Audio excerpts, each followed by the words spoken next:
This is KateMay.com. We're on the scene this morning at the Victorian Walk Gallery with Patrick Kinkade, brother of the late Thomas Kinkade, who died earlier this year. Kinkade, known as the Painter of Light, is being honored this weekend at the gallery with an exhibition entitled the Thomas Kinkade Legacy Celebration. Patrick is being interviewed by the editor of The Star and Wave, Christopher South. Early on, my mother was a huge enthusiast, and she would take us to museums in California, the Young Museum in San Francisco, and the Memorial Museum in Oakland, and the Memorial Museum in Sacramento. And all of those museums have huge collections of the Hudson River Valley School, which was a group of American landscapists that were luminous, Albert Bierstadt and Fred Church and so on and so forth. And Tom was absolutely fascinated with them because with luminism you get two things. One, you get the light. We'll talk about the glow on the inside of the canvas when the ambient light comes down. But the other thing that people don't talk about as much, which is equally true, is the dimensionality. When you lower the lights on a piece like this, for example, it's going to draw into a box. It's a flat plane, but as the lights go down, actually,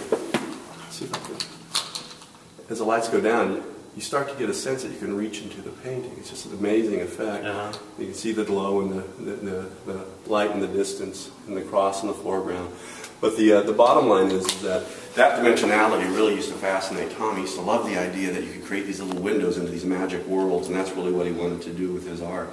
It would just fascinate him, and he would fantasize and create in things that he enjoyed imagining as the world should be.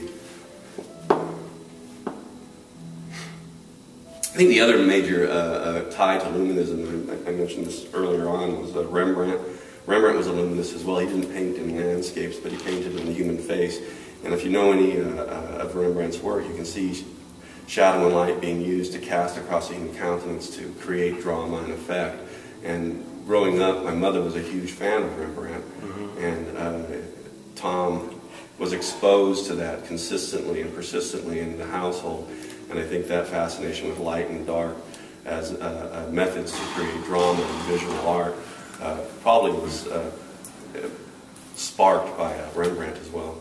Is drama an art term that way? When I interviewed Mark Keithley, who was the last featured artist at Gallery de May, he also talked about creating drama in his painting. Or is that just something that you observe? Well, I think the goal of an artist is to attract an audience, and I think that drama does that. If you have a dramatic effect, people become interested. I think the goal of any artist, whether you're an author or a musician or a visual artist, is to communicate. And in order to communicate effectively, you want to create as wide an audience as possible and capture that audience's imagination for as long as possible. And drama does that. So it is part of the responsibility of visual artists to create things of interest, things of drama, in order to capture the audience's imagination. I wanted to know how for the future, how you see your brother's legacy, what you see for the future.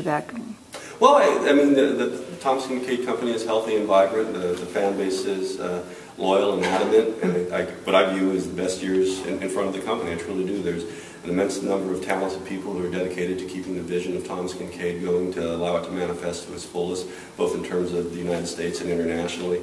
I think the company as a whole will define its vision over the coming few years, but there's a variety of different opportunities we're looking at in terms of media development and international development and product development that can utilize not only the large archive of Thomas Kinkade images, but quite frankly the large repository of work that's yet to be seen. So there's a huge opportunity here that will be, I don't want to use the word exploited, but used in a variety of ways to keep Tom's vision alive. All right. Thank you. Did you